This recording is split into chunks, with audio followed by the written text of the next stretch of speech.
he says Michael Carrick is privately pushing the club for at least one more signing, brackets, possibly two. Well, I mean, he's not telling us anything that we don't know there, especially when you've listened to Carrick in his recent interviews over the last few days. No, he's telling us absolutely nothing different. He's just spinning it in a different way, like we all do. But, you know, bringing Michael Carrick into the conversation, we seem to be getting all these tidbits about Michael Carrick coming out with this, coming out with that, and he wants more players in. And I spoke about it yesterday, and I think I mentioned it the other day as well. I'm looking at Michael Carrick and I'm saying to myself, is he being clever here? Is he being clever? He's part of that board. He's sat down there. He knows what's going on. He'll have his input and all that. And I'm thinking, right, has he come out of sort of like, as though he's talking loud, and which we've not seen him do, and is he sort of saying to the fan, is he covering his back here? I'm not too sure on it, but yeah. I had a conversation yesterday about Michael Carrick with all these comments coming out.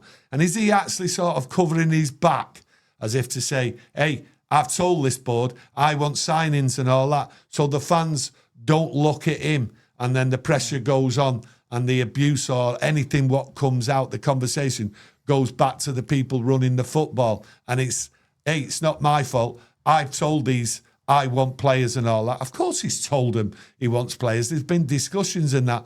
But I think it's a bit of PR there from Michael Carrick. Very clever, trying to get the fans on his side so they don't sort of like turn on him. Now, that might be in conjunction with the club, to be honest with you.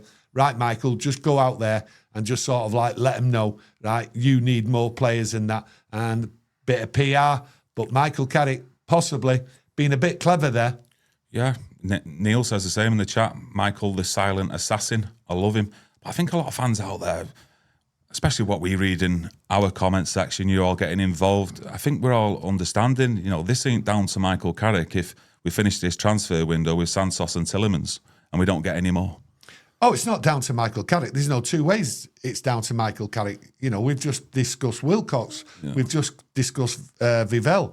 They're the power brokers. Would you even put it down to them though? Because let's face it, they're the ones who don't. They're not the ones who've got the power and the final say over money and what money's spent.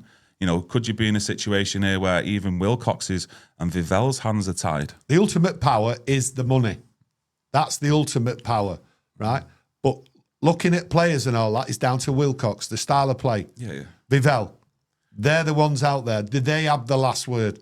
But Michael Carrick coming out now, he's saying, I want players. I've told him I want players. Now, there was talks there. He's had conversations with people inside United. We've seen him talking to reporters what are in the know inside United. We've seen them conversations over the last few months. He never said anything, which was always strange to me.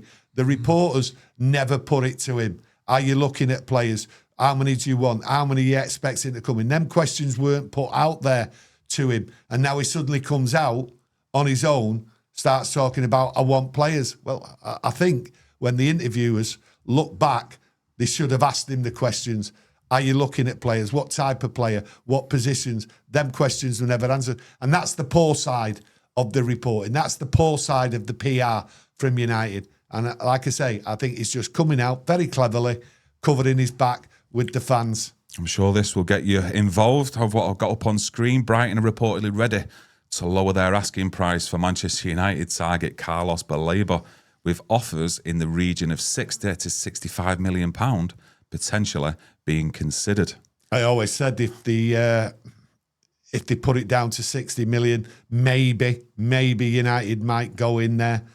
But I don't see it now at this late stage, to be honest. I just don't see it. Reports there that he was injured the other day. I just don't see it now. I don't think United are going to pay £60 million for a player what's been on the radar for over 12 months. They are going to look so stupid.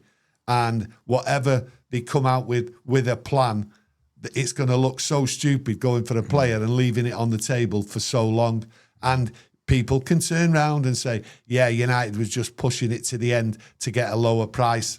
I don't see it like that. I think United walked away from this a long time ago. And I think maybe Carrick had something to do with it. He's not the type of player Carrick wanted in his team. Yeah, you could be right there, where it was more Ruben Amorim probably last summer. Yeah. He was more in favour of Baleba, but that's changed with Michael Carrick. Who knows? But I'd like to see some journalists out there and get some facts on that, to be honest.